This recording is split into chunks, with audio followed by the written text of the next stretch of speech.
So তুমি already variable সম্পর্কে জেনে গেছো এবং ভেরিয়েবল কীভাবে ডিক্লেয়ার করতে এবং কত রকমের ভেরিয়েবল আছে তার সম্পর্কে কিছুটা ধারণা অলরেডি পেয়ে গেছো। সো তার মানে তুমি ভেরিয়েবলের ভিতরে আস্তে আস্তে ঢুকতেছো। সো ঢুকতে গেলে তোমাকে কয়েকটা জিনিস একটু খেয়াল করতে হবে। সেটা কীরকম? ধরো তুমি একটা ভেরিয়েবল ডিক্লেয়ার করতেছো, কিন্তু এটার নামটা আসলে কীভাবে দিবা ওটা একটু বুঝতে হবে। যেমন ধরো তুমি যদি কোনো একটা স্ট্রিং ভেরিয়েবলে ডিক্লেয়ার করো, যেমন দিলা তুমি হচ্ছে ভেরিয়েবলের জন্য ভার লিখলা, যদিও তুমি আপাতত ভার ইউজ করতেছো, ফিউচারে এইটা আরও দুইটা ডিফারেন্ট টাইপ আছে, দুইটা ডিফারেন্টভাবে তুমি এটাকে ডিক্লেয়ার করতে পারো। সেটা আপাতত চিন্তা করার দরকার নাই, আমাদের আরেকটা দুইটা মাইলস্টোন পরে গিয়ে আমরা সেটা নিয়ে ঘাটাঘাটি করব। বাট আপাতত ধরে রাখো যে সবগুলা ভেরিয়েবল ডিক্লেয়ার করা হয় ভার দিয়ে, যদিও এটা 100% ট্রু না, ফিউচারে আরও জানতে পারবা। ধরো আমরা লিখলাম হচ্ছে ভেরিয়েবল, তার একটা নাম দিলাম, যেটা হচ্ছে একটা কারো নাম লিখতেছি, সেই জন্য আমরা নেম লিখলাম, তারপরে লিখে দিলাম হচ্ছে মেবি হিরো কিছু একটা লিখলাম, ওকে, বা হিরো আলম এরকম কিছু একটা লিখলাম। সো আমরা ভেরিয়েবলের নাম দিচ্ছি। এখানে কিন্তু যখন ভার লিখতেছি অথবা নেম লিখতেছি তখন কিন্তু আমরা কোটেশন দিচ্ছি না, শুধুমাত্র ডান পাশে যখন এক বা একাধিক অক্ষর দিয়ে লিখতেছি তখন কিন্তু আমরা কোটেশন লিখতেছি। তো এই কাহিনীটা কি, মানে এক একজনের জন্য এক এক বিচার কেন? এটা কোন দুনিয়ায় আসলাম ভাই? সম অধিকার কি সব জায়গায় নাই? বিচার আচার বলতে দেশে কিছু নাই, আইন বলতে কিছু নাই। তো এটার কিছু স্পেশাল কেস আছে। সেটা হচ্ছে তুমি যখন কোনো একটা স্পেশাল, এগুলোকে বলে কিওয়ার্ড। এই কিওয়ার্ডগুলো কি, এটা হচ্ছে কোনো একটা প্রোগ্রামিং ল্যাঙ্গুয়েজে সেট করে দেয়া থাকে, আগে বলে দেয় যে এগুলো তুমি অন্য কোনো জায়গায় ইউজ করতে পারবা না, এগুলো আমাদের নিয়ম কানুনের মধ্যে পড়তেছে। তো এই জন্য ভার হচ্ছে কিওয়ার্ড, এইটা ওরা যেভাবে বলছে ওইভাবে লিখতে হবে। তুমি ভারকে যদি হচ্ছে এইভাবে লেখো ভার, তাইলে কিন্তু হবে না, দেখবা কিছু একটা এরর দিয়ে দিছে অলরেডি এখানে। অথবা তুমি বলো যে আমার মন খুশি আমি এইভাবে লিখবো, অথবা আমি এইভাবে আইসা তারপরে এই বড় হাতের দিব আমার মন চাইছে, কাজ হবে না। ওরা যেভাবে বলছে কিওয়ার্ডগুলো সেই হিসাবে লিখতে হবে। জাভাস্ক্রিপ্টের ক্ষেত্রে মোস্ট অফ দ্য কেসে, মানে কিছু কিছু জায়গায় একটু আলাদা আছে, বাট মোস্ট অফ দ্য কেসে লোয়ার কেসের হবে সবগুলা, ভালো কথা। কিন্তু তোমার যখন কোনো একটা ভেরিয়েবলের নাম বা আরও অনেক কিছুর নাম তুমি সামনে ডিক্লেয়ার করবা, সেই নামগুলো তুমি ইচ্ছামতো নাম দিতে পারবা। কিন্তু কিওয়ার্ডকে, ভারকে তুমি যদি ভার বলো, ভারকে যদি তুমি ভেরি বলো, বা ভারের জায়গায় তুমি ভেরিয়েবল লিখতে চাও, সেটা কিন্তু কাজ হবে না, সেটা তোমাকে এরর দিবে। তো বুঝে ফেললো যে এগুলো হচ্ছে কিওয়ার্ড। এবং তুমি চাইলে গুগলে সার্চ দিতে পারো যে জাভাস্ক্রিপ্ট কিওয়ার্ডস, সেগুলো তুমি একদম চেঞ্জ করতে পারবে না, অনেকগুলো কিওয়ার্ড আছে। ধরো আমরা যদি এখানে যাই, তুমি এখানে সার্চ দাও যে জাভাস্ক্রিপ্ট কিওয়ার্ডস, তাহলে অনেকগুলো দেখবা। প্রথম আমি এই জিনিসগুলো অনেক বারবার যাইতাম, কোনটা কী করে এটা বারবার রিভিশন দিতাম, এই সেই করতাম। তো কিছু কিছু জানতাম, কিছু কিছু জানতাম না, সেটা অনেক আগের কাহিনী। কিন্তু আমি ধরে ধরে এগুলো দেখতাম, অর্ধেক বুঝতাম না, বা বিভিন্ন সাইটে W3 স্কুলসে এখানে সেখানে জাস্ট রিভিশন দিতাম। কোনো কাজকাম নাই, বিকেলবেলা বসে আছি, তো এগুলো ঘুরে ঘুরে দিচ্ছি, বা মোবাইলে একটু ঘেটে ঘেটে দেখছি। এতে কি হয়, তুমি বিভিন্ন জায়গায় দেখতে দেখতে, একবার দুইবার তিনবার 10বার দেখতে দেখতে জিনিসগুলো তোমার মাথার মধ্যে ঢুকে। তো আমরা বুঝলাম যে এটা হচ্ছে কিওয়ার্ড। এই ভারের মতো আরও প্রচুর কিওয়ার্ড আছে যেগুলো বিভিন্ন সময় তুমি বিভিন্ন কাজে ইউজ করবা। তো মাঝে মধ্যে এই জিনিসগুলো তোমার দেখে রাখলাম। এই যে নামটা তুমি চাইলে তোমার মতো করে লিখতে পারো, যাই লিখো, কিন্তু নাম এক বা একাধিক লেটার দিয়ে লিখবা ইচ্ছা মতো, কিন্তু সেগুলোতে কোনো কোটেশন দেওয়া যাবে না। যদি তুমি দিতে যাও তাহলে কাহিনী ঘটে যাবে। সো এই ক্ষেত্রে, আরও ক্ষেত্রে, অন্যান্য ক্ষেত্রে একটু হালকা ডিফারেন্স আছে, বাট ভেরিয়েবলের নাম ক্ষেত্রে তুমি সিঙ্গেল, অথবা তুমি বললো যে আচ্ছা আমি ডাবল কোটেশন দিব, অথবা আমি চাইলে ওই জিনিসগুলো দিব, সেটা কিচ্ছু দিতে পারবা না। জাস্ট তুমি একটা ওয়ার্ডের মতো করে লিখে যাবা। তুমি যদি মনে করো যে আমি দুইটা ওয়ার্ড লিখে লিখবো, যে হচ্ছে মাই তারপর স্পেস নেম, তাইলেও হবে না, এটা একটা ওয়ার্ডে লিখতে হবে। একটা ওয়ার্ড মানে কোনো গ্যাপ দিতে পারবা না। সো ভেরিয়েবল নেমের মধ্যে দুইটা রুল আমরা জানলাম। এক, চাইলে আমরা এগুলোতে সিঙ্গেল কোটেশন, ডাবল কোটেশন বা অন্য কিছু দিতে পারবো না।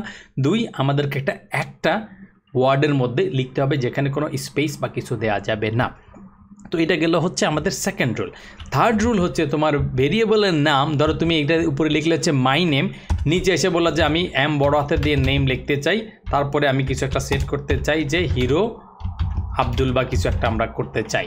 তো এইটা তুমি যদি করো, তাইলে এরপরে তুমি যদি হচ্ছে এই কনসোল লক করো, তারপরে হচ্ছে তুমি মাই নেম এটা করো, তারপরে তুমি যদি রান করতে চাও, আপাতত তোমাকে কিছু একটা বলবে না, কিন্তু তুমি অন্যান্য জায়গায় গিয়ে ঝামেলায় পড়বা। দেখো এখানে কিন্তু হিরো আব্দুলে যাচ্ছে না, হিরো আলম দেখাচ্ছে। তার মানে আমরা বুঝলাম যে ভেরিয়েবলের নেমগুলো কেস সেন্সিটিভ।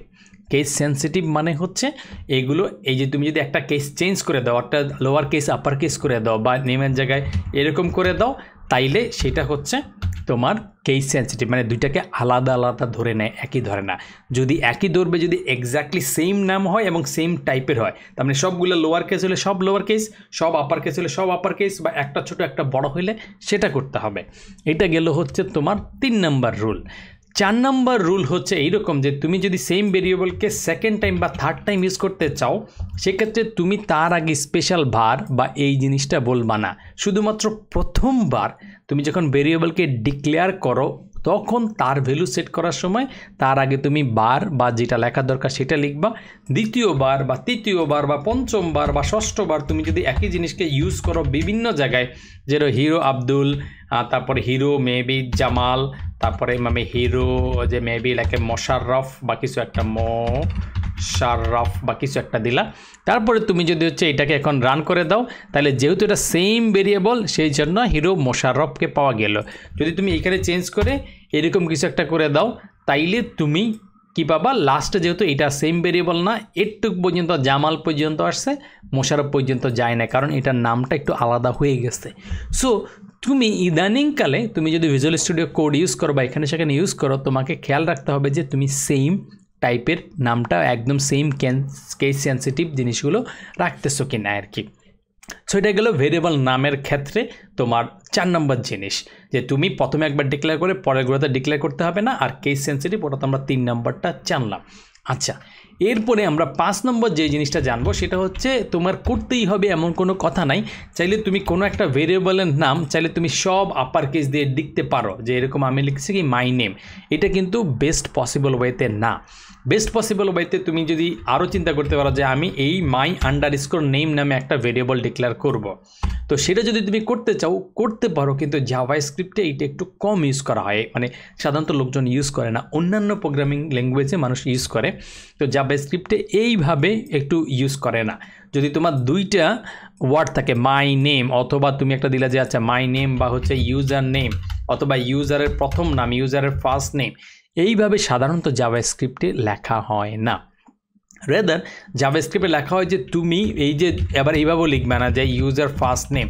তো আমি যদি পরবর্তী আসে দেখে যে এইখানে, তো আমি হয়তো অনেক সময় পড়তে পারবো না, বা আমি অন্য যদি সেটা একটা জিনিস লিখি যে হচ্ছে মাই অফিসিয়াল, এখন আমি বলতেছি বলে হয়তো তুমি বুঝতেছো, কিন্তু আমি যদি এইভাবে লিখি ডিসক্রিপশন, এইখানে যদি আমি লিখি তাহলে কিন্তু তোমার বুঝতে সুবিধা হবে এটা আসলে কী লিখছে আর কি, কিছুদিন পরে আসলে তুমি বুঝতে পারবা না।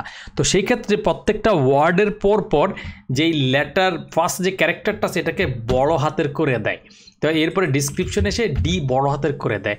এইটাকে বলে হচ্ছে ক্যামেল কেস। ক্যামেল মানে কি, ওই যে তোমার উট বলেছে মাথার নিচের দিকে থাকে তারপরে কাঁধের দিকে একটু উঁচু হয়ে যায়, এই টাইপের একটা। তো এখন তুমি দেখলে বুঝতে পারো মাই ও বড় হাতের অফিসিয়াল ডিসক্রিপশন। তো এই নেমিং কনভেনশনটা সাধারণত ইউজ করা হয় জাভাস্ক্রিপ্টে ভেরিয়েবলের নামের ক্ষেত্রে, এবং দুই একটা এক্সেপশনাল কেসে ওরা হয়তো তুমি চিন্তা করো যে হচ্ছে পাই বা কিছু একটা, সেই ক্ষেত্রে হয়তো সব আপার কেস মানুষ ইউজ করতে পারে, বাট সাধারণত আপার কেসটা ইউজ করা হয় না। কিছুদিন আগে গ্লোবাল নামে একটা জিনিস ছিল, সেটা ডিক্লেয়ার করতে গিয়ে অল আপার কেসকে কেউ ইউজ করতো, বাট ইদানিংকালে ওটা অত বেশি ইউজ হয় না। তো আমরা জাভাস্ক্রিপ্টের ভেরিয়েবল ডিক্লেয়ার করার ক্ষেত্রে আর লাস্ট একটা জিনিস আমরা মাথায় রাখবো, সেটা হচ্ছে আমরা যেই নামটা ডিক্লেয়ার করব সেটা একটু হালকা মিনিংফুল হইতে হবে। ধরো আমি একটা ইউজারের নাম লিখতেছি, কিন্তু নাম দিয়ে দিলাম হচ্ছে USN, তো আমি কি বুঝবো যে ইউজারের নেম বা USRN, তো এইটা আমিও বুঝবো না, 1 মাস পরে বা 6 মাস পরে আসলে আরেকজন আসলে বুঝবে না যে ইউজারের নাম হচ্ছে হিরো আলম বা কিছু একটা। সো সবসময় চেষ্টা করবা যে এটাকে মিনিংফুলভাবে কমপ্লিটভাবে লিখতে, এবং এটাকে ওই ক্যামেল কেস দিয়ে লিখতে যে ইউজার নেম, তাইলে বোঝা যাবে। শর্টকাট দিয়ে বা তুমি ইউ লিখে দিলা বা এ লিখে দিলা, এইটা করার একদম দরকার নেই, কাজ করবে কিন্তু ওইভাবে করার একদম দরকার নেই। মিনিংফুলভাবে নামটা লিখো, এবং তুমি এসে একটা নাম দিয়ে দিলা ভ্যালু, মানে এটা কিসের ভ্যালু সেটা আমরা বুঝতেছি না, অথবা তোমার এটাও লেখার দরকার নাই যে ইউজার নেম তারপরে ভ্যালু, দেখে বোঝা যাচ্ছে এটা ভ্যালু, তো ইউজার নেম একটু লিখলেও তোমার চলবে। সো তোমার নেমিং কনভার্সনের ক্ষেত্রে এই 6টা জিনিস তুমি খেয়াল রাখবা এবং একদম মুখস্থ করে রাখার দরকার নাই, করতে করতে তুমি বিভিন্ন জায়গায় দেখবা, তখন তুমি এইভাবে জিনিসগুলোকে ইউজ করবা।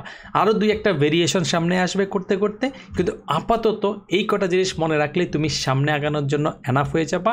তো আপাতত এই ভিডিও এখানেই থাকলো, দেখা হবে নেক্সট ভিডিওতে।